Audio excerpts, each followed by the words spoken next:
और आपको ये भी भूल गया कि कायदे आज़म ने जब पाकिस्तान हासिल क्यों किया था।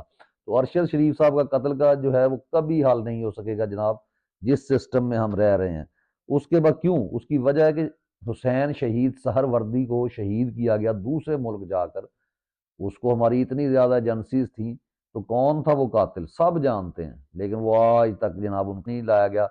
उसके साथ साथ इमरान खान साहब ने जो नाम लिए, जिन जो कातलाना हमला हुआ, उसमें फैसल नसीर मेजर जनरल का नाम लिया गया। क्या किसी अदालत में जरूरत हुई उनको बुलाने की? क्या किसी पुलिस एसएचओ को उसके ऊपर जो है मुकदमा करने की जरूरत हुई? एफआईआर एक साबिक प्राइम मिनिस्टर कहने पर, जो कि सादिक व अमीन है और जो अपनी मेहनत से आया है, और पूरा ये प्रोपेगेंडा करते रहे कि जी हमने लेकर आए आरटीएस सिस्टम। आरटीएस सिस्टम आप बिठा कर दिखाएं, आप दें बल्ले का निशान और करें तहरीक इंसाफ को पूरी कंपेन करने दें, बल्कि कंपेन भी ना करने दें, सिर्फ उनको